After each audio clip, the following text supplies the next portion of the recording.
अस्सलाम वालेकुम dear students. आज का जो हमारा टॉपिक है वो है यूरोपीय यूनियन। यूरोपीय यूनियन 1993 से जो है वो इस्टेब्लिश्ड है, काम कर रही है यूरोप में। तो ये जो टॉपिक है वो इंटरनेशनल ऑर्गेनाइजेशन और रीजनल ऑर्गेनाइजेशन का जो सब्जेक्ट है आईआर में, उसके हवाले से है। इंट्रोडक्शन। यूरोपीय यूनियन जो है बेसिकली वो 27 जो है वो मेंबर्स हैं यूरोप के। उनकी एक ऑर्गेनाइजेशन है to promote economic growth, peace and cooperation. तो ये तीन चीज़ें हैं जिनको ये प्रोमोट करती है। बेसिकली इसका जो स्टार्ट हुआ था वो मास्ट्रिच ट्रीटी हुई थी 1992 को।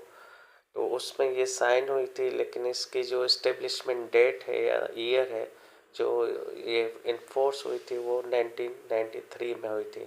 तो इससे पहले जो 1951 में European coal and steel community बनाई गई थी और 1957 में यूरोपियन इकोनॉमिक कम्युनिटी बनाई गई थी। उनको डिस्बैंड करके फिर जो है उसके रिप्लेसमेंट के तौर पे जो है यूरोपीय यूनियन 1993 में जो है वो इस्टेब्लिश की गई। यूरोपीय यूनियन एक जो है वो रीजनल ऑर्गेनाइजेशन है और ये बेस्ड है और लोकेटेड है यूरोप में। इसके की फीचर्स, पहला तो है सिंगल मार्केट।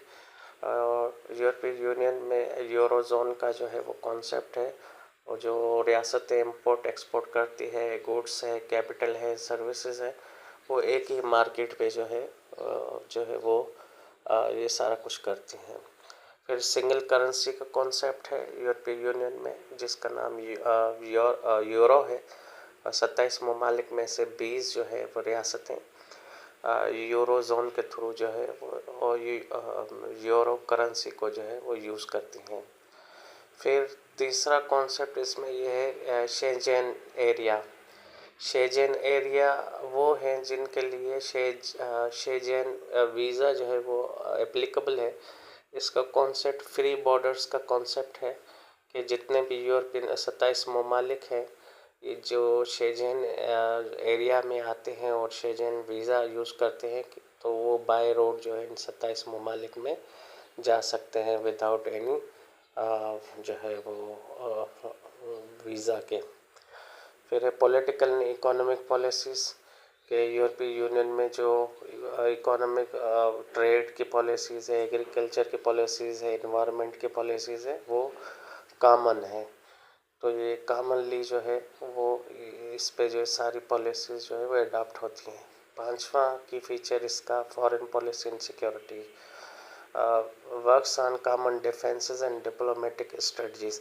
तो यूरोपीय यूनियन के जितने भी मेंबर्स हैं उनके जो सिक्योरिटी और डिफेंस या डिप्लोमेटिक पॉलिसीज़ होती हैं वो यूरोपीय यूनियन पे जो है वो यूरोपीय यूनियन के फोरम पे जो है वो ली जाती है। लेकिन ये कोई मिलिट्री अलायंस नहीं है जिस तरह नेटो है।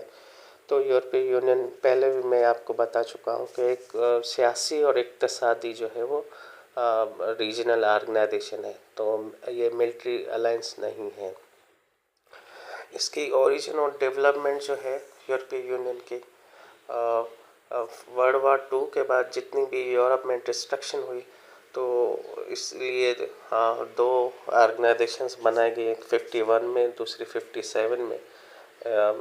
57 में यूरोपियन इकोनॉमिक कम्युनिटी बनाई गई और 51 में European coal and steel community बनाई गई। कॉन्सेप्ट ये था कि रियासतें एक दूसरे के ऊपर इंटरडिपेंडेंट होंगे और वो ट्रेड करेंगे तो ऑटोमेटिकली कोऑपरेशन भी बढ़ेगी और जो है इकोनॉमिक रिकवरी भी होगी, और इस तरह जो है फ्यूचर वॉर्स को जो है वो रोका जा सकता है। स्पेशली जो फर्स्ट और सेकंड वर्ल्ड वॉर में बिटर एनिमी थे फ्रांस और जर्मनी, इस इंटरडिपेंडेंस के थ्रू जो है वो भी एक अच्छे दोस्त बन सकते हैं।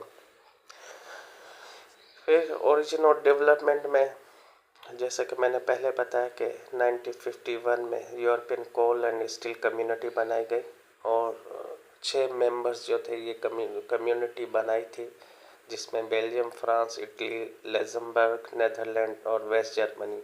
तो जर्मनी उस टाइम पे डिवाइडेड थी ईस्ट और वेस्ट जर्मनी में।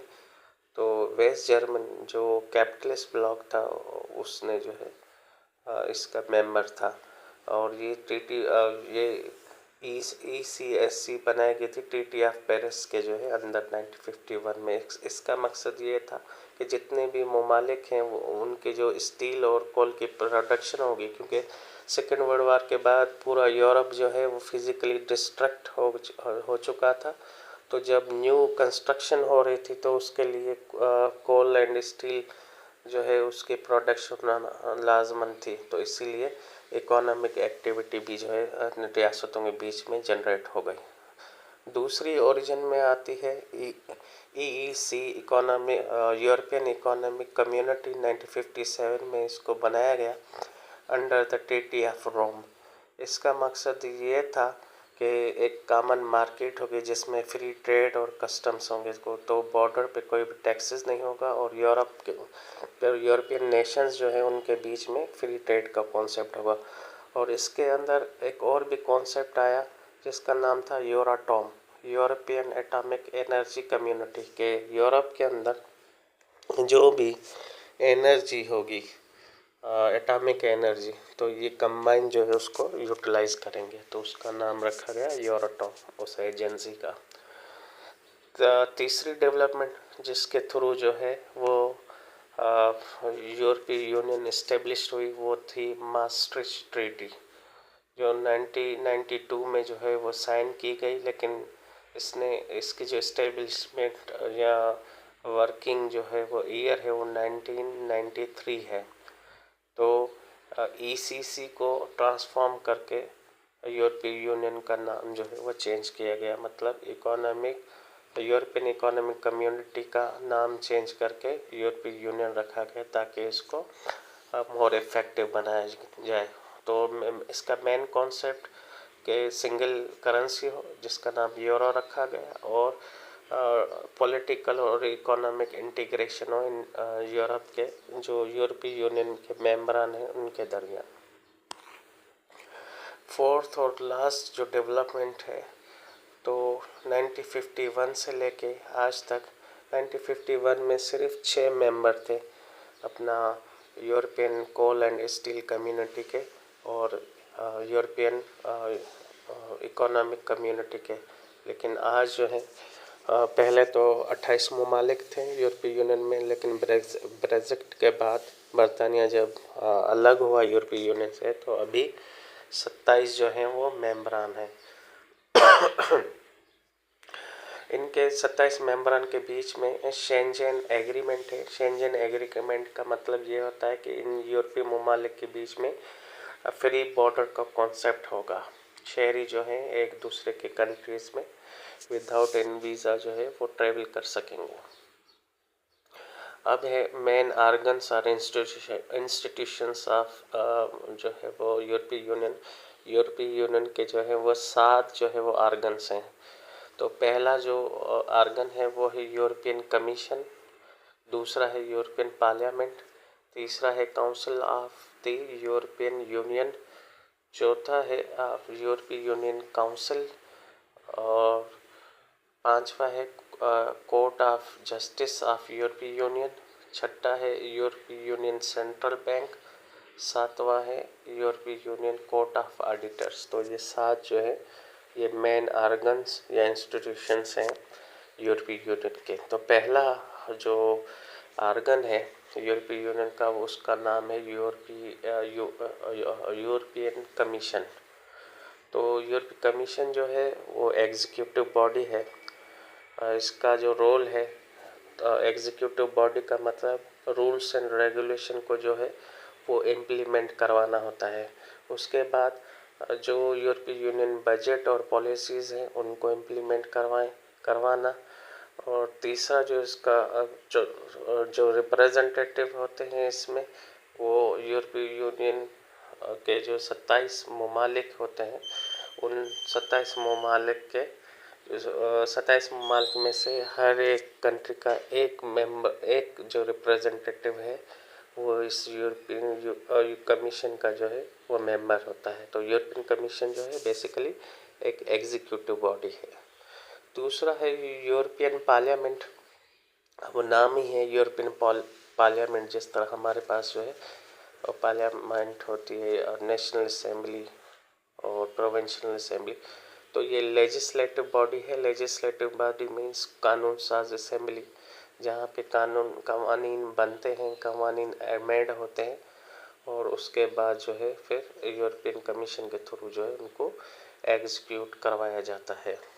तो ये कवानीन को अप्रूव भी करवाता है, अमेंड भी करता है और रिजेक्ट भी करता है। तो इसमें यूरोपियन पार्लियामेंट के मेंबरान जो होते हैं वो 705 मेंबर होते हैं, जिनको कहा जाता है मेंबर्स ऑफ यूरोपियन पार्लियामेंट। तो वो कंट्री के साइज़ के हिसाब से जो है ये मेंबर होते हैं इस आर्गन के। तीसरा जो आर्गन है यूरोपीय यूनियन का वो है काउंसिल ऑफ यूरोपियन यूनियन, जिसको काउंसिल ऑफ मिनिस्टर्स कहा जाता है।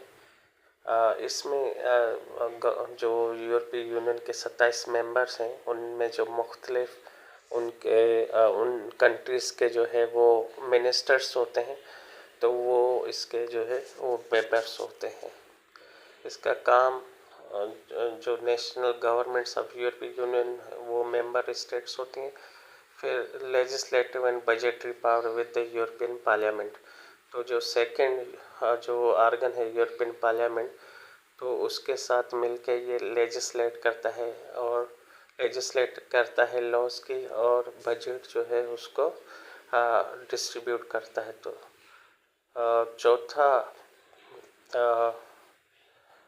और चौथा इसका रोल ये है कि यूरोपियन लॉज और कोऑर्डिनेट पॉलिसीज़ के यूरोपीय यूनियन के जो कवानीन है वो अडॉप्ट करता है और पॉलिसीज़ को अडॉप्ट करता है। और इसकी जो प्रेसिडेंसी होती है काउंसिल ऑफ यूरोपीय यूनियन की, वो 6 महीने की होती है। वो रोटेट करती रहती है। हर मेंबर जो है हर मेंबर स्टेट का जो है रिप्रेजेंटेटिव इसका प्रेसिडेंट बनता है। चौथा आर्गन है यूरोपियन काउंसिल। तो जिस तरह सिक्योरिटी काउंसिल होता है अपना यूएन के अंदर, तो ये जो है यूरोपियन काउंसिल जो है वो यूरोपीय यूनियन का समझे सिक्योरिटी काउंसिल है। तो इसमें जितने भी मेंबर होते हैं वो पॉलिटिकल लीडरशिप्स होती हैं, क्योंकि ये डिसाइड करता है अपना पॉलिटिकल जो यूरोपीय यूनियन की पॉलिटिकल इश्यूज़ हैं या पॉलिटिकल डायरेक्शन है, तो उसको जो है ये शेयर करता है। इसका काम यही होता है। Composed of European Union heads of state and governments, the president and the European Council and the president of European Commission। तो इसके जो मेंबरान होते हैं यूरोपियन काउंसिल के, वो जितने भी 27 मेंबरान हैं उनके जो हेड ऑफ स्टेट्स हैं वो, और दूसरा यूरोपियन काउंसिल का प्रेसिडेंट और यूरोपियन कमीशन का जो प्रेसिडेंट होता है वो इसका मेंबर होता है। ये कवानीन जो है डज नॉट पास लॉज, ये कवानीन जो है बनाता नहीं है, लेकिन जो यूरोपीय यूनियन का पॉलिटिकल डायरेक्शन होता है उसका जो है ये उसको डिसाइड करता है। इसका रोल यही पॉलिटिकल जो है वो रोल है यूरोपियन काउंसिल का। पांचवा है court of justice of European union. जिस तरह यूएन के अंदर इंटरनेशनल कोर्ट ऑफ जस्टिस है लीगल बॉडी, तो यूरोपीय यूनियन के अंदर कोर्ट ऑफ जस्टिस ऑफ यूरोपीय यूनियन है। इसका काम जो लीगल मैटर्स हैं, चाहे वो रियासतों के इंडिविजुअल शहरियों के बीच में हो, या जो ये आर्गन्स हैं यूरोपीय यूनियन के, इनके दरमियान कोई लीगल मैटर्स हैं, या रियासतें जो है यूरोपीय यूनियन के 27 मेंबरान उनके दरमियान कोई लीगल मैटर्स हैं, तो ये court of justice of the European union जो है वो डिसाइड करता है। इसके जो मेंबरान होते हैं जजेस वो 27 होते हैं। हर रियासत का जो है एक मेंबर होता है जज, मतलब कि हर रियासत से एक जज जो है वो लिया जाता है। तो टोटल 27 जजेस होते हैं और 11 जो है एडवोकेट जनरल्स होते हैं। वो इसकी जो है बेंच बनती है। छठा जो है वो सेंट्रल बैंक है, यूरोपियन सेंट्रल बैंक। तो ये समझें कि एक बैंक है यूरोपीय यूनियन की जिसमें यूरो चलता है, और ये यूरोपीय यूनियन की जो मॉनेटरी पॉलिसीज़ हैं या यूरो जोन जो मैनेजमेंट है, तो जिस तरह यूरो करेंसी है या इंपोर्ट एक्सपोर्ट होती है या इंटरेस्ट रेट है या फिस्कल पॉलिसीज़ है यूरोपीय यूनियन की, वो सारा ये डिसाइड करता है। लास्ट जो है वो है यूरोपियन कोर्ट ऑफ ऑडिटर्स। अब ऑडिटर, जिस तरह हर इदारे में ऑडिटर होता है कि जो उस इदारे के जो फाइनेंसेस हैं, बजट्स हैं, उनका चेक एंड बैलेंस रखता है कि कहीं करप्शन तो नहीं हो रही, कहीं फ्रॉड तो नहीं हो रहा, कि जितने भी बजट आ रहे हैं, पैसे आ रहे हैं या ममालिक पैसे दे रहे हैं, कंट्रीब्यूट करते हैं, तो वो पैसे सही से जो है वो पैसे जो है वो सही से लग रहे हैं कि कोई फ्रॉड या कोई करप्शन हो रही है, तो वो जो है इसका काम होता है यूरोपियन कोर्ट ऑफ ऑडिटर्स का। तो उसके बाद है करंट चैलेंजेस। तो करंट चैलेंजेस में सबसे पहला है ब्रेक्जिट। तो ब्रेक्जिट हुआ 2020 में, बरतानिया यूके जो है वो यूरोपीय यूनियन छोड़ गया, तो इसलिए मज़ीद जो है मेंबरान्स यूरोपीय यूनियन को ना छोड़े, तो ये जो है एक इशू है। दूसरा है इकोनॉमिक डिस्पैरिटीज़ के यूरोपीय यूनियन में जितने भी मेंबरान हैं उनमें आज भी जो है वो डिस्पैरिटीज़ पाई जाती है, इकोनॉमिक डिस्पैरिटीज़। और काफ़ी ममालिक जो है वो अमीर हैं और कुछ ममालिक जो हैं गरीब हैं।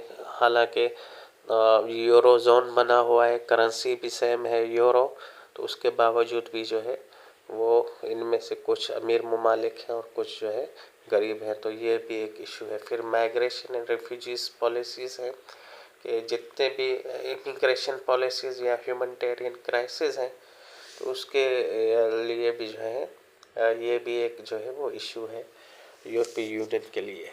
फिर राइज ऑफ पॉपुलिज्म के कुछ ऐसी यूरोपीय यूनियन कंट्रीज़ में जिनमें नेशनलिस्ट मूवमेंट चल रही है यूरोपीय यूनियन के अगेंस्ट, तो बहुत सारे रियासतों के अंदर ये है लोगों का कि हम भी जो है ब्रेक्जिट की तरह जो है यूरोपीय यूनियन से अलहदा हो जाए। और पांचवा यूरोप में जो है वो यूक्रेन और रशिया, दो ममालिक हैं यूरोप के, उनके बीच में जंग हो रही, तो ये भी एक बड़ा चैलेंज और टास्क है यूरोपीय यूनियन को, कैसे इस जंग को वो ख़त्म कर सकता है। उसके बाद कंक्लूजन है। कंक्लूजन में अगर हम देखें तो कितने साल सेकेंड वर्ल्ड वार के बाद जो है ये कोशिश हुई यूरोपियन कंट्रीज़ के दरमियान के वो एक पॉलिटिकल और इकोनॉमिक इंटीग्रेशन करे, तो वो 51 में जो है वो कोल एंड स्टील से शुरू हुई, फिर 57 में अपना इकोनॉमिक कम्युनिटी बनी, फिर 1993 में जो है वो यूरोपीय यूनियन जो है वो वजूद में आई। तो कॉन्सेप्ट बेसिकली था कि सिंगल मार्केट हो यूरोपियन कंट्रीज़ के बीच में और सिंगल करेंसी हो, तो पहली सक्सेस ये हुई यूरोपीय यूनियन को। दूसरी सक्सेस यूरोपीय यूनियन की है कि जो इकोनॉमिक स्टेबिलिटी है या ग्लोबल इन्फ्लुएंस है, चाहे वो डिप्लोमेसी में हो, ट्रेड में हो, इन्वायरमेंटल पॉलिसीज़ में हो, तो यूरोपीय यूनियन ने ये सारी पॉलिसीज़ जो है सही से डील की हैं।